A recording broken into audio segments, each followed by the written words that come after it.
Steel में ढली एक विरासत रतन टाटा की कहानी। क्या आप जानते हैं कि एक आदमी ने एक कंपनी को कैसे ग्लोबल साम्राज्य में बदल दिया? रतन टाटा एक ऐसा नाम जो इंडियन इंडस्ट्री का पर्याय बन गया। वो सिर्फ एक बिजनेसमैन नहीं है, वो एक विजनरी लीडर हैं। टाटा ने टाटा ग्रुप को एक ग्लोबल पावर हाउस में बदल दिया, इनोवेशन और सोशल रिस्पॉन्सिबिलिटी की भावना को अपनाते हुए। ये उनकी रिमार्केबल जर्नी की कहानी है, परसिवियरेंस, विजन और अनवेवरिंग वैल्यूज की पावर का प्रमाण। ये एक ऐसा सफर है जो आजादी से पहले के भारत के ट्यूमल्चुअस टाइम्स में शुरू हुआ और आज भी जनरेशंस को इंस्पायर करता है। रतन टाटा का जीवन उम्मीद की किरण है। ये साबित करता है कि डिटर्मिनेशन और एक्सीलेंस के प्रति कमिटमेंट से इंसान असंभव को भी संभव कर सकता है। रतन टाटा का बचपन प्रिविलेज और अपहीवल दोनों से भरा था।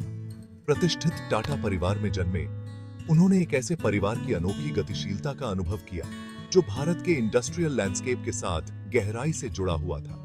हालांकि उनका शुरुआती जीवन पर्सनल चैलेंजेस से अछूता नहीं रहा, जिसमें उनके माता पिता का सेपरेशन भी शामिल था। इन हर्डल्स के बावजूद उन्होंने अपनी पढ़ाई में बहुत अच्छा प्रदर्शन किया। उन्होंने मुंबई के प्रेस्टिजियस कैथीड्रल और जॉन कॉनन स्कूल में पढ़ाई की। बाद में उन्होंने कॉर्नेल यूनिवर्सिटी से हायर एजुकेशन हासिल की, जहां उन्होंने आर्किटेक्चर में डिग्री हासिल की। आर्किटेक्चर में इस नींव ने उनमें डिजाइन और डिटेल के लिए गहरी समझ पैदा की, जो बाद में उनके बिजनेस डिसीजंस में साफ दिखाई दी। 1962 में टाटा ग्रुप ज्वाइन करना रतन टाटा के लिए कोई सिल्वर स्पून एक्सपीरियंस नहीं था। उन्होंने टाटा स्टील में ब्लू कॉलर कर्मचारियों के साथ काम करते हुए ग्राउंड फ्लोर से शुरुआत की। ये एक्सपीरियंस उनके सफर का टर्निंग पॉइंट था। इसने उनके मन में ऑर्गेनाइजेशन में हर व्यक्ति के कंट्रीब्यूशन के लिए गहरा सम्मान पैदा किया। विनम्रता और सहानुभूति पर आधारित ये दृष्टिकोण बाद में उनकी लीडरशिप स्टाइल को परिभाषित करेगा। उनका मानना था कि leading by example ground level से व्यवसाय की पेचीदगियों को समझकर करनी चाहिए। टाटा स्टील में उनके शुरुआती साल इस बात का प्रमाण थे कि वो अपनी जगह इनहेरिट नहीं बल्कि अर्न करना चाहते थे। टाटा ग्रुप में रतन टाटा का उदय चुनौतियों से खाली नहीं था। उन्हें एस्टैब्लिश्ड लीडर्स का रेजिस्टेंस झेलना पड़ा, जिन्हें उनके मॉडर्न आइडियाज पर संदेह था। भारत में बिजनेस लैंडस्केप विकसित हो रहा था और टाटा को सर्वाइव करने के लिए अडेप्ट करने की जरूरत थी। टाटा ग्रुप के लिए रतन टाटा का विजन उन पारंपरिक इंडस्ट्रीज से कहीं आगे तक फैला हुआ था। उन्होंने एक ऐसे भविष्य की कल्पना की थी जहां टाटा एक ग्लोबल प्लेयर होगा जो वर्ल्ड स्टेज पर कंपीट करेगा। वो समझते थे कि इस विजन को हासिल करने के लिए इनोवेशन और डाइवर्सिफिकेशन महत्वपूर्ण है। टाटा का ग्लोबल विस्तार। रतन टाटा के नेतृत्व में टाटा ग्रुप का एक रिमार्केबल ट्रांसफॉर्मेशन हुआ। उनके विजन की वजह से स्ट्रेटेजिक एक्विजिशंस हुए, जिनमें जैगुआर लैंड रोवर और टेटली टी जैसे आइकॉनिक ब्रांड्स शामिल थे।